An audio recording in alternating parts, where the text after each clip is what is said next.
Hey everyone, if you're like me and you use these generative text tools for creative writing, email assistance, what have you, I thought this was an important video to make because I've always been curious about ChatGPT4, especially because I always thought that you had to have the subscription model in order to access it. Now, by default, ChatGPT has a free version, which is ChatGPT 3.5. I'll show you right now.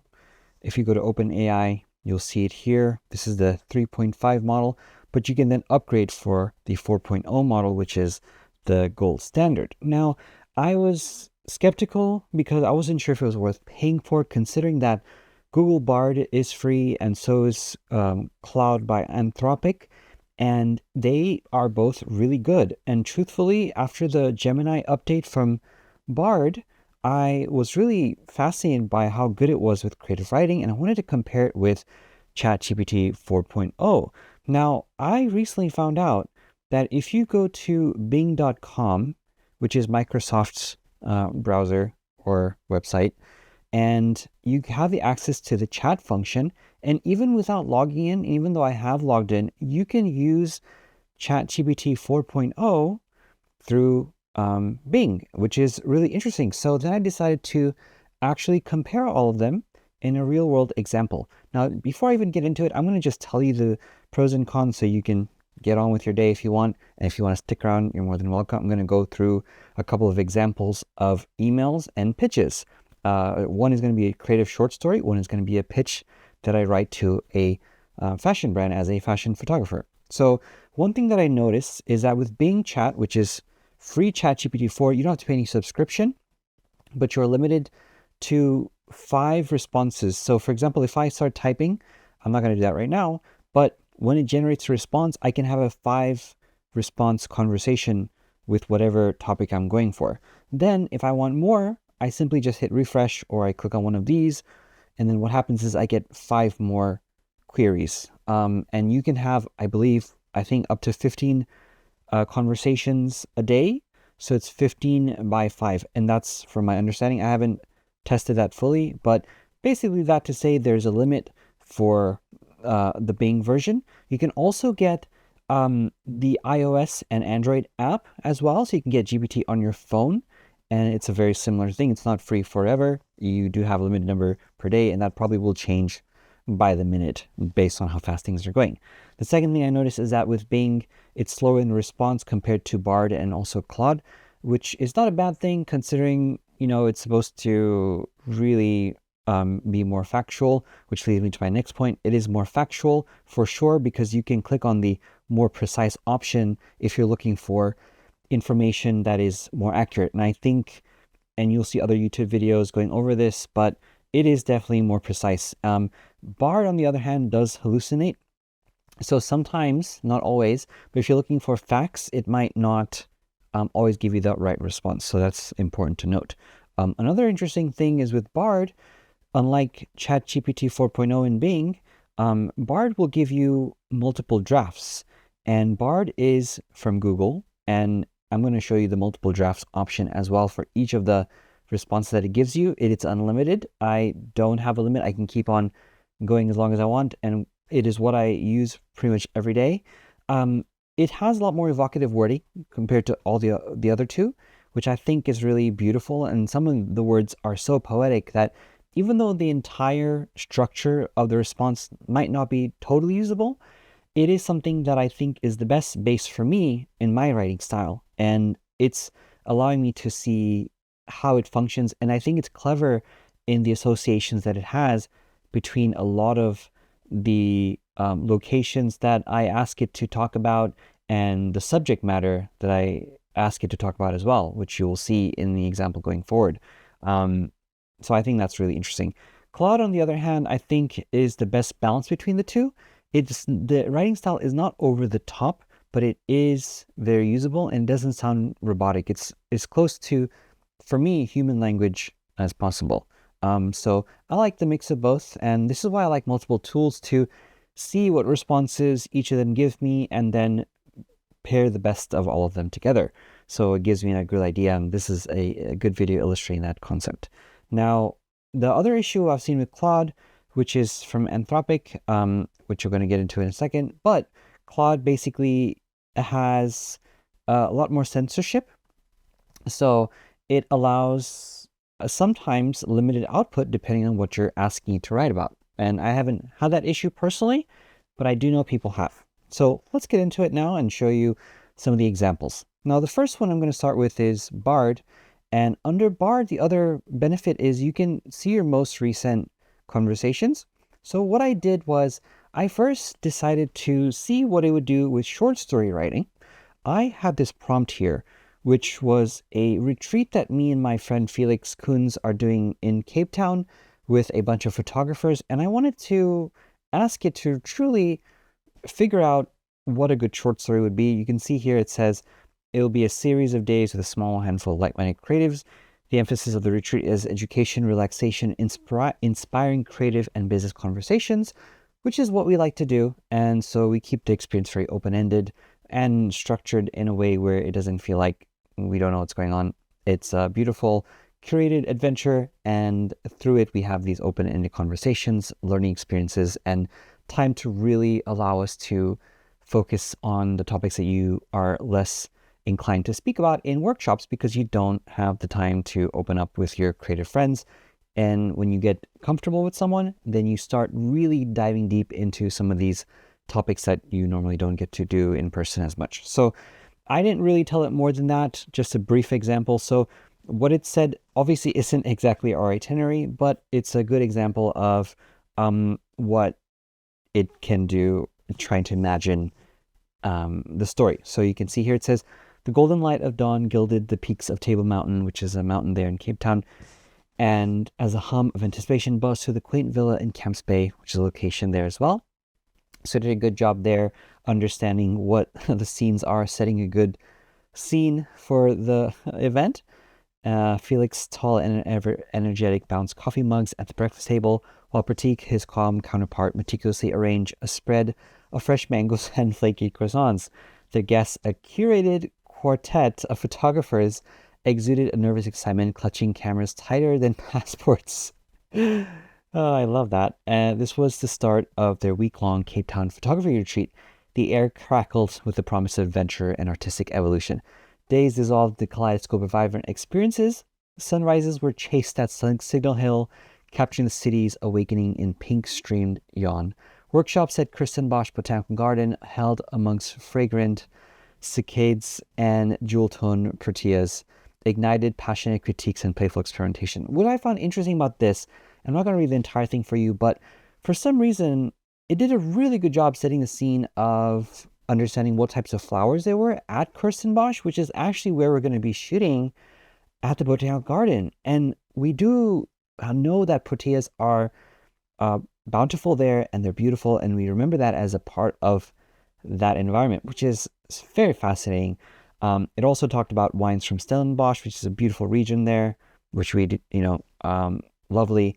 And it goes on to go through other areas of Cape Town, and the evocative nature of the descriptions, I think, were fascinating. Some of them were over the top, like the golden light of dawn gilded the peaks of Table Mountain. I probably wouldn't use that, but I would shorten that down a little bit more and have a more palatable opening. But what it goes on to say here is that, a lot of the descriptions are something that paint a big picture of the scene, and the words that it uses, like the maestro of mood, orchestrates the scene. It's just really beautiful sometimes in how it kind of pieces these words together and how it does it. And it's honestly beautiful to read sometimes over the top, as you see, as the sun dipped below the horizon, painting the sky in fiery farewells. That's so pretty. I love that line. So sometimes it does a really good job there. Now, in comparison to, let's just go to GPT-4, and let me see if I have this here. I asked it the same prompt, and it went on to give me an answer. And you can see here it says, and I used the creative mode as well for this one. This wasn't the precise mode, it was a creative mode specifically. It says, Felix and Pratik always dreamed of hosting a retreat for photographers in Cape Town, one of the most scenic and diverse cities in the world. They had been planning for months, scouting for the best locations, accommodations, and activities for their guests. They want to create an unforgettable experience. They would only teach them new skills, techniques, but also inspire them to grow as artists and entrepreneurs. So as you can see off the bat, it doesn't really have as evocative of wording. It's not as poetic. It's very factual.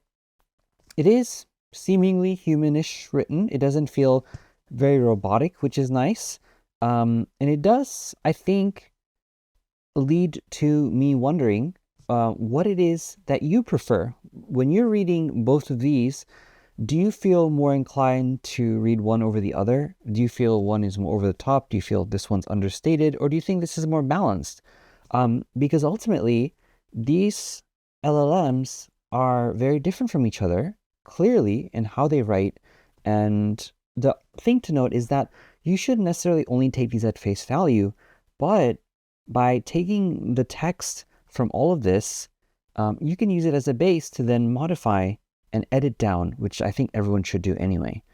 In reading further, we can take another piece of this segment here, especially with Kirstenbosch. It says, the next day they woke up early and headed to Kirstenbosch National Botanical Garden, one of the most beautiful and diverse gardens in the world. They had arranged a private workshop with a local photographer who taught them how to use natural light, composition, and color to create stunning images of flowers, plants, and birds. They spent the morning wandering on the garden, finding their own angles and perspectives and learning from each other. So this, I think, gives me a more neutral canvas to then explore further. I feel like anyone reading this can then have more of an interpretation of the scene.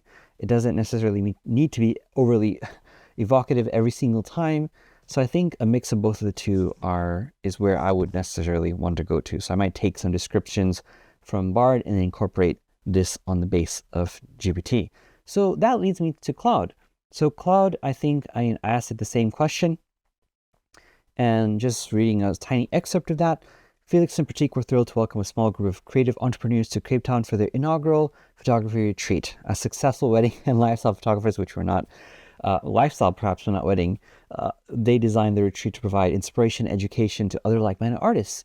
The group met on a sunny Thursday morning at a local coffee shop in the city. Felix and Pratik greeted each person warmly, excited to have 6 passionate photographers join them in the next 4 days. After caffeinating, they ventured out to the first stop, a sprawling botanical garden on the outskirts of Cape Town. So this, I think, was a really good mix between the two. It didn't feel as bland as GPT. It didn't feel as evocative as Bard, and it has a nice flow to it. I think, personally, that's why I do like coming back to Claude more often for creative writing more than ever. If I'm just trying to get this like one quick shot and I have something I can just quick copy and paste, which leads me to my next point, which is going to be email writing. So now let's talk about emails. And so what I decided to do was create another scenario where, let me go to my recent. I asked it, I said, I'm a fashion photographer looking to pitch a major fashion-focused clothing brand. I would like to open up the possibilities of working together. I have 10 years of commercial experience and want to write an email expressing my immense interest in creating ongoing creative relationship and working together in a regular and ongoing basis. So this one said, and honestly, this was actually very lengthy. I would definitely cut this down a lot.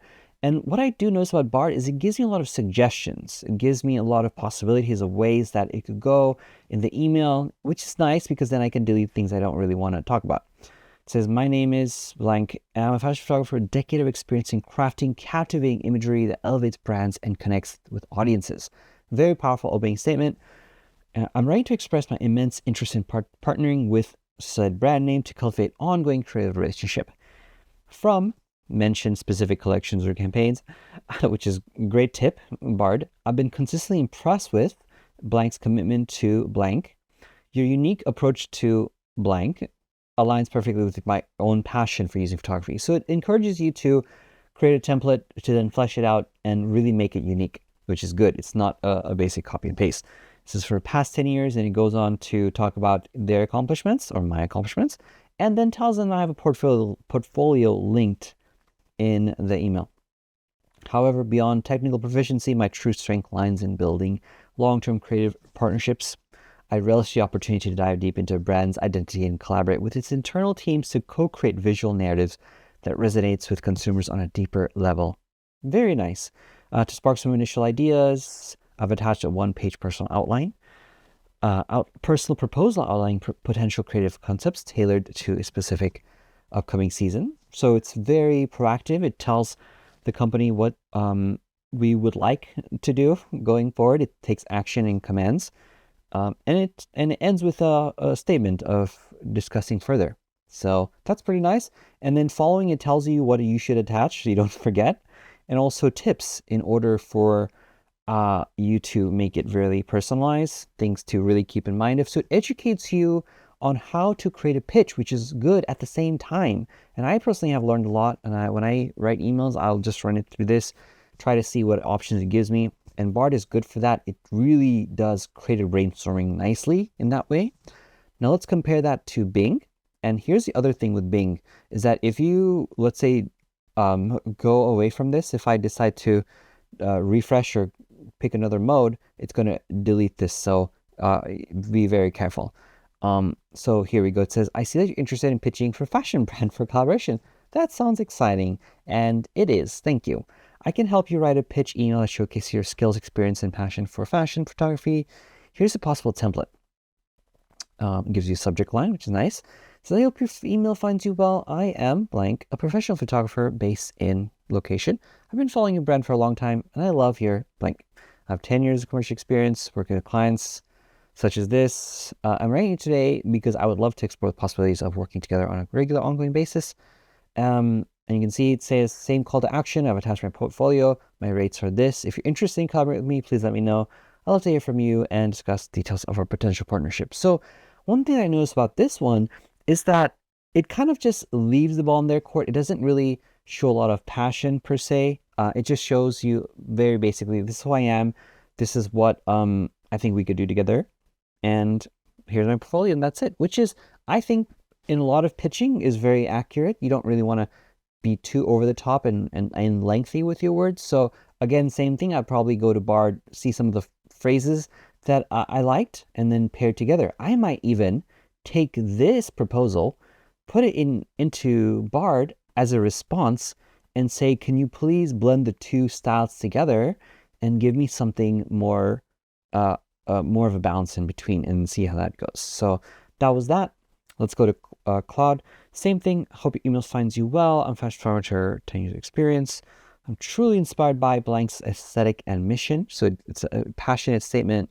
Specialty is capturing the emotion and movement of fashion in a unique yet aligned way. Beautiful statement, really natural, not too over the top, and it really commands attention. I'd love to have the opportunity to collaborate with your team on ongoing projects.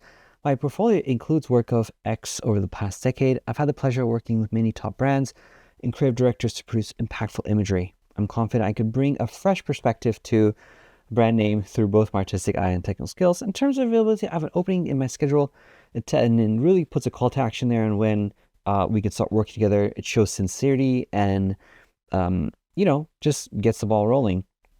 Thank you for your time. I look forward to your potential of partnering with your brand name, contributing to your mission. Please let me know if you'd like to connect further. This, I think, also puts the ball in their court if they would like to if they would like to continue further. With Bard, what it did was to spark initial ideas. I've attached a proposal, which is really nice, and a lot more confidence and eagerness, as you can see, to discuss the project.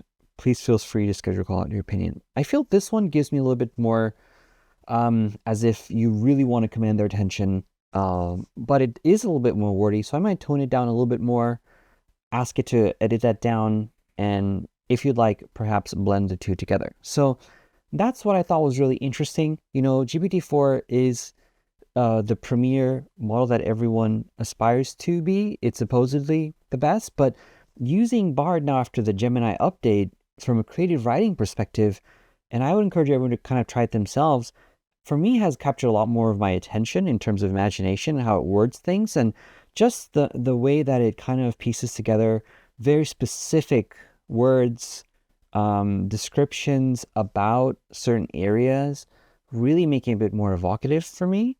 And just some of the words that it uses is very interesting. And I kind of think it's a bit too much sometimes, but it's also poetic and kind of interesting. With Bing, or I should say GPT-4, it is often much more palatable. It doesn't really go over the top. It's not dramatic necessarily. and sometimes too simple for me. And Claude, I think, is a good mix between the two. It's more humanesque. It does a good job of still having a bit more nuance with conversation in there and description. So I'm just curious about what you all think. Is GPT-4 still the best with creative writing? I think it's best factually speaking. And is it something that you prefer using over the other models? And hopefully, if you're not sure of what to use, this gives you a good insight as a creative, because I talk to a lot of creatives and realize that a lot of them don't really know that these tools still exist. And we take it for granted, if for those of you who do know, because we are in the know and we're curious and we do use these tools a lot, but a lot of people don't yet. And I think this is a good insight into it. So I hope this helped, and I'd love to hear your opinion for the purpose of what you use these for. Are there any specific examples that you find is good for one LLM versus another? And do you think that either of these tools are good for their very specific purposes? I'm just overly very curious of use case examples and real world scenarios rather than just a blanket statement saying GPT-4 is the best. And perhaps we can use these in different ways. So let me know.